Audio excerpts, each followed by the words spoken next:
歡迎返到嚟日常研究部。你有冇試過，當你最專心好地地睇書，趕緊 deadline，執緊屋，又或者一專注做緊自己嘢，你隻貓就準時出現。總之佢就係想阻住你，乘機喺度搞搞震咁咯。問題係佢嗰個好似覺得完全冇問題嘅眼神啊，似係想同你講話，你冇我喺度點得㗎？今集我哋就綜合世界各地唔同主人嘅經驗、行為學甚至神秘學，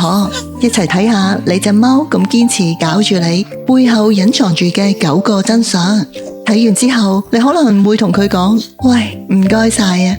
我哋呢個頻道主要係探討生活同寵物嘅有趣話題，有你哋嘅支持，我哋只可以持續向前。親自監工。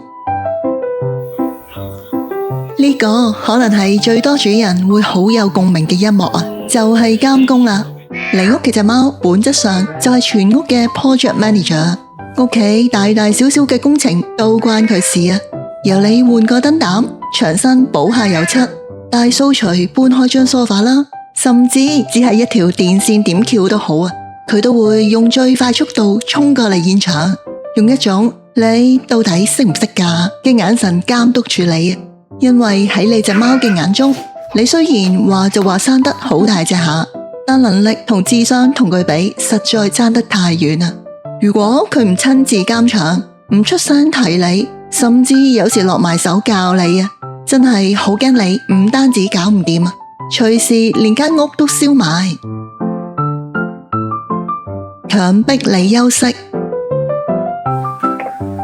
有時你對住部電腦打下字，你隻貓有理冇理，突然成隻打橫咁瞓喺你個 keyboard 上面，一係就一腳伸開你啲 notes 單句，甚至一個 pat pat 坐落你沓文件度啊，搞到你完全做唔到嘢。不過喺貓是最好的人生教練嘅作者就幫班貓講過句公道話，話貓絕對唔係無理取鬧或者亂咁搞事嘅，佢哋其實擁有全宇宙最強嘅放鬆同觀察能力。喺貓嘅眼中，你而家個腦都已經實晒咯，成個人俾部電腦奴役緊，所以佢先會出手啊，用自己最柔軟、充滿肉感嘅 body 幫你切斷同部死物嘅連結啫，用行動教精你啊，停止做埋啲冇意義嘅嘢啦，你都 overload 啦，快啲喺當下做翻最重要嘅事啊，就係陪我一齊 chill下，享受唔使睇時間啊，中意點就點嘅自由啦，陪你一起工作。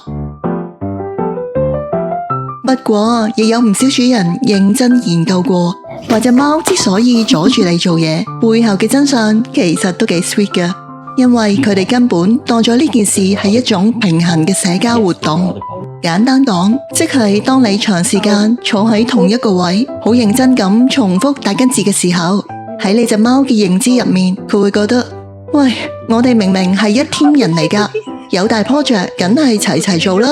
所以佢跳上嚟，打從心底啊，其實唔係想搞乜破壞，而係純粹覺得自己都有份，有責任要做個副手，冇理由得自己一個游手好閒㗎嘛。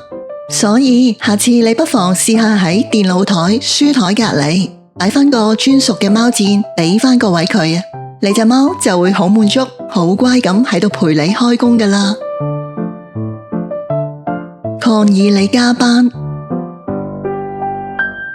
呢點有唔少主人都形容過，話覺得自己隻貓幾時跳上嚟踩 keyboard、咬 mouse 嘅時間都準確到幾得人驚下。冇計啦，我哋人類又的確當專注做嘢嘅時候，有時真係連節日放假，唔好話幾點啊，總之乜時間都會唔記得啦。但你隻貓嘅生理時鐘就唔同，唔使叉電，永遠都咁精準㗎嘛。佢好清楚幾點你應該要餵糧，幾點要拉開窗簾俾佢睇雀仔，幾點要事後幫佢清貓砂。所以當佢突然用盡氣力，係都唔肯行開同你鬥力嘅話，其實佢唔係亂嚟啊，而係對你呢個做嘢做到唔睇鐘嘅奴才發出嚴正抗議啊！喂，夠鐘好停手收工啦，要放飯啊，記唔記得啊？宣示主權。如果純粹由科學同心理角度去睇啊，你隻貓成日坐喺你部 laptop 或者你睇緊嘅書上面，背後其實出於一種極之強烈嘅佔有欲啊！見你平時成日係咁對住部電腦，將部 laptop 拎嚟拎去，仲有沓文件啊，上面一早已經留低晒你嘅氣味啦。你隻貓走過嚟行嚟行去，仲夾硬用個身體壓落去，其實只不過想用佢哋自豪嘅體味冚翻住你陣味啫。你可以想象下，呢個就好似一種好霸道嘅主權宣示。呢個人同埋呢部佢一日到黑摸住唔知乜嘢嚟嘅長方物體啊，通通都係本喵嘅財產啊！爭奪地盤。剛啱講到財產，如果你屋企有多過一隻貓啊，咁你張電腦台、書台同椅背，基本上就係一個微型嘅戰場啦。有唔少主人都領教過，每當你坐喺度做嘢嘅時候，你張台嘅周圍就會瞬間形成一個全屋嘅戰略重地。所有貓會為咗確立自己喺呢個多貓家庭入面嘅大佬地位啊，就會一步一步去試探底線啊，輪流跳上台。如果其中一隻霸咗最正嘅 C 位嚟坐，另一隻就會走過嚟，即時對對方哈氣，甚至直接開火。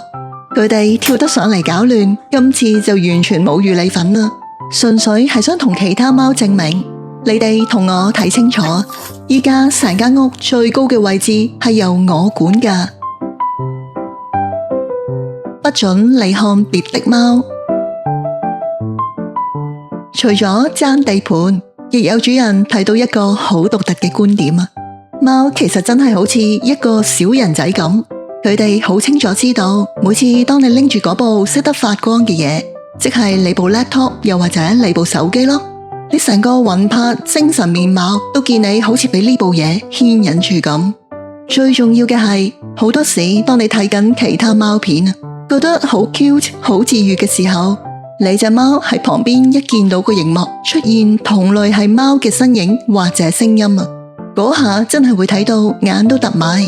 佢哋會好快跳上嚟擋住個 mon 啊，甚至咬埋你個 mon 角都仲得。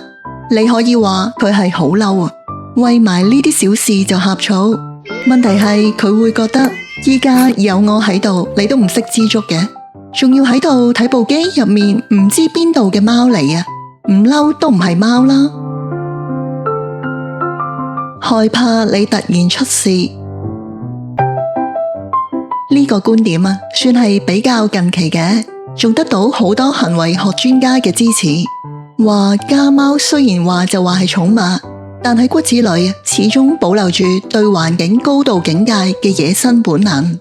當你開始好專注喺度做嘢或者睇書，長時間保持身體僵硬、呼吸變輕、喐都唔喐嘅狀態時，你隻貓其實會越睇越不安啊！因為喺大自然嘅邏輯入面，一個地盤入面最大隻嘅生物啊，即係你突然完全靜止冇晒反應嘅，一係代表附近有危險，有天敵要匿埋啊，一係就代表你病咗，甚至乎死咗。所以你隻貓會第一時間衝過嚟拍下你隻手，踩你個 keyboard，表面上係搗亂啊，實際上係同你做緊生存測試。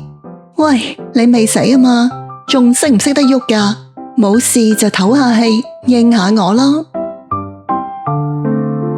替你擋煞驅鬼。最後壓咗，亦係最具爭議性，但又幾有娛樂性嘅觀點啊！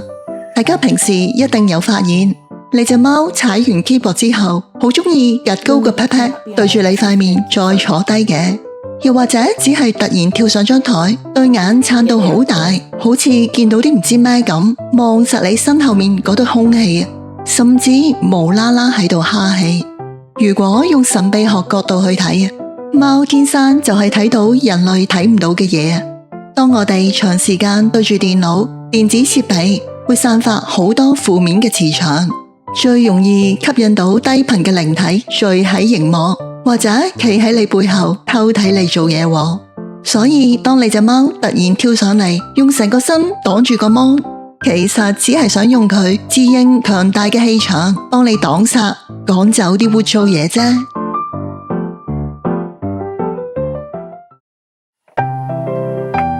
睇到呢度，相信大家至少可以得出一個結論：你隻貓除咗想你俾多啲關注佢之外，其實都唔係出於咩惡意啫。只不過喺佢哋有限嘅認知入面，眼前睇到嘅可以幫得就幫，或者純粹陪住你，永遠都係最好嘅選擇。所以下次當你趕緊 deadline，不妨先停一停，溫柔摸下佢個頭，陪佢玩一陣啦。又或者直接喺你旁邊放個桔子箱啊，好大機會佢就會放過你啦。係啦，你隻貓平時係咪會搞住你做嘢？你最深刻嗰次經歷又係點嘅呢？歡迎分享交流你嘅諗法同經歷，記得訂閱我哋嘅頻道，按讚同分享。多謝你睇到最後。